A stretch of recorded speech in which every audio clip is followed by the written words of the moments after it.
reality of the situation is, I say this respectfully to Zion Williamson, we're very happy for you. But I want to piggyback off of what Perk added because it's incredibly important. Nothing was made up.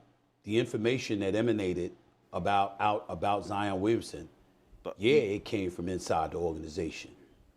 It came from people even closer than that to Zion Williamson. I'm going to leave it at that. People that called up and encouraged us to get in his ass because of some of the things that he was doing. You got people that are alcoholics. You got people that are drug addicts and stuff like that. What was Zion's problem? Food addict. The joke was everybody in New Orleans that cooked. It could be everybody from a restaurant, a chef, to your grandmama, all right? Anybody that cooked knew about Zion Williamson, and he knew them. They were on a first-name basis because that brother ate a lot, okay? You even had rumors, and literally, I'm here thinking it was a joke, and somebody told me to go on the air and point out how he got busted hiding food under his bed. This is the kind of stuff that was happening.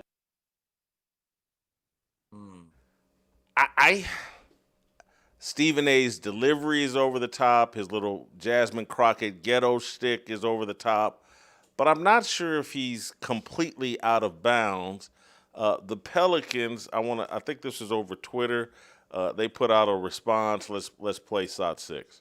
This man was a bona fide scrub. He can't play. No disrespect whatsoever, but I'm sorry to tell everybody the truth. The man cannot play the game of basketball. He has small hands. He can't catch the ball. He's got bad feet. He can't really move, even though he's mobile. Doesn't really know what he's doing. Doesn't have a post move that he puts to memory that he can do 2 times in a row. He has no game whatsoever. Plays no defense. Doesn't have the heart, the passion, or anything that comes with it. That was the Pelicans mocking. Steve, do you have a problem with what Stephen A. Smith said? No. He's been absolutely correct, and I've told you this many times. Zion Williamson in his 5 months at Duke was must-see TV, and I thought this is a guy that could be a pillar of the NBA for the next 12 to 15 years, but we have to be honest about it. Nothing he said was incorrect. I think he's very factual. He's been unreliable, undependable. Look, has Zion been a bust at the level of an Anthony Bennett or a Michael Olowokandi? No, he hasn't. But what it reminds me of are 2 really talented players that simply could not put down the fork. One was John Williams, not Hot Rod, but the one that went to Crenshaw High, and then he went to LSU, and he was nicknamed after his big weight gain, Hot Plate, by Peter Vesey. And Peter Vesey said over Twitter, his crew in LA basically gave him death threats. Like, oh, come on, it's not that important. John Williams was so good as a high school junior at Crenshaw High that Jim Murray said the best point guard in LA is Magic Johnson. The second one is that kid out of Crenshaw High. This guy was a prodigy. Then you have guys like Dinner Bell Mel Turpin. Ate himself out of the league. He was a top 5 pick. Didn't make it. The other one, and at least he put in a real career before blowing up like the Goodyear blimp. Sean Kemp in Cleveland after the lockout. I've never seen a guy that went from so athletic to so rotund. It was sad, but at least he put in a good 7 years. Zion Williamson has been a disappointment, and guys, this is out there, so I'm not taking anything out of context or anything out of bounds. Food has not been his only problem. His choices and other things have been an issue too. You know what they are. Yeah, women. Scap. Yeah, Jason, did you produce that video for the Pelicans? Did they commission you? Were you like the behind-the-scenes director of that? I think we need to launch an investigation on that. But in terms of what Stephen A. was saying, I'm with Steve, and I guess seemingly you. I support Stephen. I'm Team Stephen A. on this one. Let me just go into further detail, kind of, to unpack what Zion Williamson has been in the NBA. Honestly, since he's arrived, he has been elite, actually, in the NBA when he's on the court playing actual games. When you look at his career player efficiency rating right now, guys, he is 13th all-time in NBA history.